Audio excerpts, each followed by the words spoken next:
నమస్కారం గురువు గారు. నమస్కారం. సింహరాశి వారికి 2026లో ఎలా ఉండబోతుందంటారు? 2026 ఆంగ్ల సంవత్సరం వచ్చి సింహరాశి వారికి ఒక 80% బాగుంది అని చెప్పొచ్చు. 80% బాగుంది. ఒక 20% కాస్త ప్రాబ్లం ఉంది. రాశిలో కేతు, వీళ్ళకి సింహరాశి అంటే రాశిలో కేతు ఉంది. 5వ ఇల్లు పుణ్యస్థానం అంటాం. ఆ పూర్వ పుణ్యస్థానంలో బుధుడు, సూర్యుడు, శుక్రుడు, కుజుడు ఉన్నాడు. అది ప్లస్ పాయింటే. అయితే వాళ్ళని కేతు చూస్తున్నాడు. సో దానివల్ల కాస్త ఆ ప్లానెటరీ పొజిషన్ కాస్త తగ్గుతుంది. దానివల్ల 80% అన్నాను, ఒక 20% తగ్గుతుంది అక్కడ. తర్వాత 7వ ఇంట్లో కేతు, 8వ ఇంట్లో శని. అష్టమ శని అంటారు కామన్గా. అష్టమ శని అంటే కాస్త బాధలు ఇస్తుంది. దాదాపు ఒక 20% తీసుకోవచ్చు. సో గురుగ్రహం వచ్చి 11వ ఇంట్లో ఉంది. ఇది చాలా ప్లస్ పాయింట్. ఏకదశ స్థానం కోటి దోష నివారణం అంటారు. 11వ ఇల్లుని లాభస్థానం. ఆ గురువు వచ్చి బుధుడిని, సూర్యుడిని, కుజుడిని, శుక్రుడిని చూస్తున్నాడు. అదొక ప్లస్ పాయింట్. 10వ ఇంట్లో చంద్రుడు. ఆ 10వ ఇంట్లో చంద్రుడు కూడా వీళ్ళకి ఒక 20% ప్రాబ్లం. సో 80% ప్లస్ పాయింట్ ఏమని చూద్దాం. 80% ప్లస్ పాయింట్ ఏమంటే ప్రైవేట్ సెక్టర్లో వర్క్ చేసే వాళ్ళకి, బిజినెస్ చేసే వాళ్ళకి, సింహరాశి వాళ్ళకి జాక్పాట్. ప్రాఫిట్ పైన ప్రాఫిట్, ఆలోచించే ప్రసక్తి లేదు. ప్రమోషన్ పైన ప్రమోషన్. నేను అనుకున్న దాన్న రెట్టింపు ప్రాఫిట్ దొరికింది. నేను అనుకున్న కన్నా మంచి ప్లేస్కి వెళ్ళాను. బాస్ ప్రమోషన్ ఇచ్చారు, అప్రిషియేషన్ వచ్చింది, ఏదో ఫారిన్ టూర్కి పంపించారు, అన్ని మంచిగా ఉంటుంది. ప్రభుత్వంలో పనిచేసే వాళ్ళకి ప్రాబ్లం. గవర్నమెంట్లో, ఎందుకంటే సింహరాశి అంటేనే గవర్నమెంటే. రాశిలోనే కేతు ఉన్నాడు, సూర్యుడిని కేతు చూస్తూ ఉన్నాడు. సో రాశిలో కేతు ఉండుకొని సూర్యుని కేతు చూస్తున్నాడంటే గవర్నమెంట్ పనిలో చేసేవాళ్ళు ఏ డీవియేషన్ చేయకూడదు. ఫస్ట్ ఏదో లక్ ఫ్యాక్టర్ ఉండే ఓకే. ఇప్పుడు కేతు ఉన్నాడు కాబట్టి ఏదైనా ప్రాబ్లం అయిందంటే డైరెక్ట్ కోర్టు నోటీస్. అంతే. కొందరికి ఇంప్రిజన్మెంట్ కూడా కావచ్చు. అనుకోలేదు సార్, పోయినాను, అరెస్ట్ చేసి లోపల పెట్టేసినారు, మళ్ళీ లాయర్ వచ్చేదానికి టైం లేదు అనే మాదిరిగా ప్రభుత్వంలో పనిచేసే వాళ్ళకి ఏం లేదు, కోర్టు అలా కేసు వెళ్తూ ఉండింది, ఇమీడియట్ చూస్తే లేదు అరెస్ట్ చేసేయండి అన్నారు, మాట్లాడేదానికి టైం లేదు అనే మాదిరిగా కూడా సింహరాశి వాళ్ళకి వచ్చే యోగం ఉంది. దానివల్ల దాన్ని జాగ్రత్తగా ఉండాలి. ఎందుకంటే క్లిష్ట పరిస్థితి. ఎందుకంటే గవర్నమెంట్ లో ఒక మంచి పొజిషన్ లో ఉంటారు, ఎంతో మంది చూసినాం కదా, మంచి మంచి ఆఫీసర్స్, ఈయన ఇలా చేసేసినాడు అని. సో అది ఉంటుంది. సో చాలా హనీ ట్రాఫిక్ అంతా దొరికిపోయడం ఛాన్సెస్ ఉంది. వీళ్ళు లీగల్గానే ఉన్నాం వ్యక్తి, మా ఇంటి ఆయన అలా కాదండి, మన అబ్బాయి అలా కాదండి, ఎలా పోయి ఇలా ఇరుక్కున్నాడో తెలియదు అనే మాదిరిగా ట్రాప్లు దొరికే ఛాన్సెస్ వీళ్ళకి. ఇదే 20% మేజర్. ఇంకా ప్లస్ పాయింట్ వచ్చి ల్యాండ్స్ కొనొచ్చు. సో ఫినాన్షియల్ పరంగా బాగానే ఉంటుంది. So father, mother, brother, sister ఏమే ప్రాబ్లం ఉన్నా అక్కడికడికే సాల్వ్ అవుతుంది. అది మేజర్ ప్రాబ్లం కాదు. ప్రభుత్వం జాబ్లో ఉండే వాళ్ళకి మాత్రమే మేజర్ ఇష్యూస్ సింహరాశి వాళ్ళకి.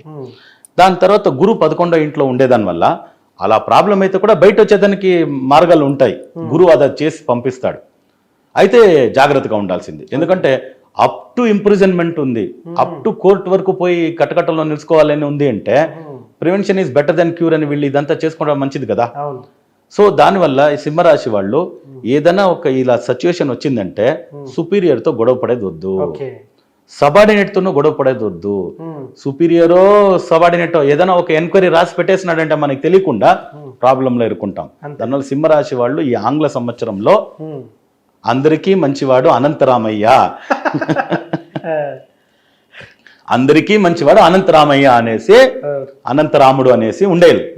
లేదంటే మంచి ఆఫీసర్స్, మంచి ప్రభుత్వంలో పేరు సంపాదించిన వాళ్ళు ఈ ప్రాబ్లంలో ఎదుర్కొంటారు. దానివల్ల 20% చాలా జాగ్రత్తగా చూడాల్సిందే. ఇంకా పెళ్లి గురించి అంతా ఆలోచించే వాళ్ళు పోవచ్చు, మంచిదే. శుక్రుడు అంతా 5వ ఇంట్లో ఉండే దానివల్ల పెళ్లి సంబంధాలు, తర్వాత సంతానం కోసం ఎదురు చూసే వాళ్ళకి బాగానే ఉంది. రెప్యుటేషన్ వర్క్లో ప్రభుత్వంలో ఉండే వాళ్ళకి బాధ, అదొక్కటే ఇక్కడ మైనస్ పాయింట్. దాని తప్ప అదే 10వ ఇంట్లో చంద్రుడు ఉన్నాడు. 10 అనేది కర్మస్థానం. కర్మస్థానం అంటే మనం చేసే వర్క్, ఉద్యోగం. ఆ ఉద్యోగంలో చంద్రుడు ఒక్కొక్క రోజుకి మారేవాడు కదా. మా ఒపీనియన్ ఏముందో, మేము ఏమనుకున్నామో ఆ ఒపీనియన్ మా సబార్డినేట్, సుపీరియర్ ఎంక్వైరీ చేసేటప్పుడు చెప్పరు. మా గొప్పతనం చెప్పకుండా మేము చేసిన ఒక 2-3 డీవియేషన్ పనులు చెప్పేసి మమ్మల్ని ట్రాప్ చేసేస్తారు. అదొకటే నెగటివ్ పాయింట్. దానివల్ల సింహరాశి వాళ్ళు ఈ సంవత్సరం మొత్తం బాగుండేదానికి నరసింహస్వామిని పూజ చేయాలి. లక్ష్మీ నరసింహస్వామి. లక్ష్మీ నరసింహస్వామి. ఆ లక్ష్మీ నరసింహస్వామిని పూజ చేసేటప్పుడు వీళ్ళకి ప్రాబ్లం ఉండదు, ఫ్యామిలీ ప్రాబ్లం ఉండదు. లక్ష్మీ నరసింహ అంటే జతలోనే ఉంటారు కదా భార్యాభర్త. సో దానివల్ల లక్ష్మీ నరసింహస్వామిని దర్శనం చేసేది వచ్చి ఆ లక్ష్మీ నరసింహస్వామిది మంత్రము ఉంది కదా, ఉగ్రం వీరం మహావిష్ణుం జ్వలంతం సర్వతోముఖం నృసింహం భీషణం భద్రం మృత్యుర్నమామ్యం స్వాహ. ఇది ఎంతవరకు అవుతుందో జపం చేయండి.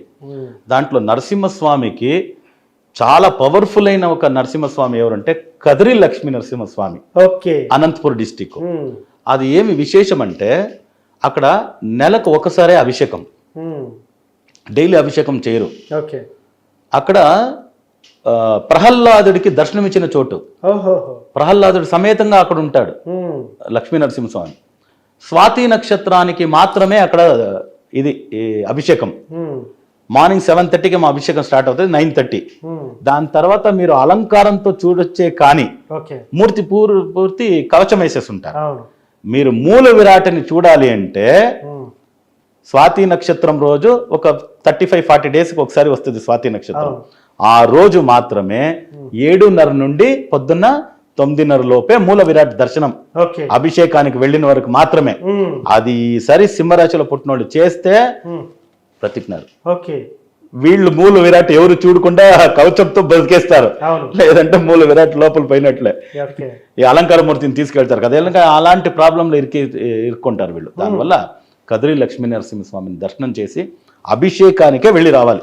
ఒక స్వాతి నక్షత్రం 12 నెలలు ఉంది కదా, ఒక 2 సంవత్సరాల్లో 2 సార్లు వెళ్ళి రావచ్చు.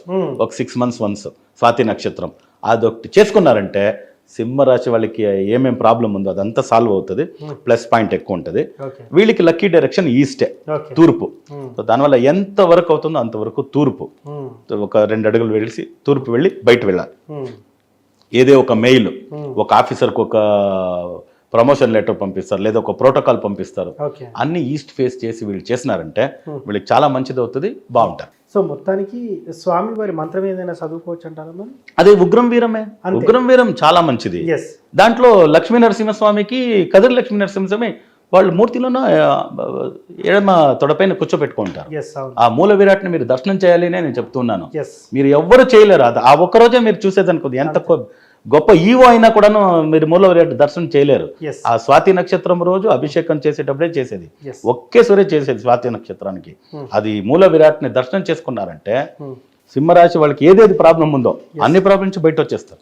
మొత్తానికి సింహరాశి వారికి 2026లో ఎలా ఉండబోతుందని చాలా చక్కగా వివరించారు సార్. ధన్యవాదాలు. నమస్కారం.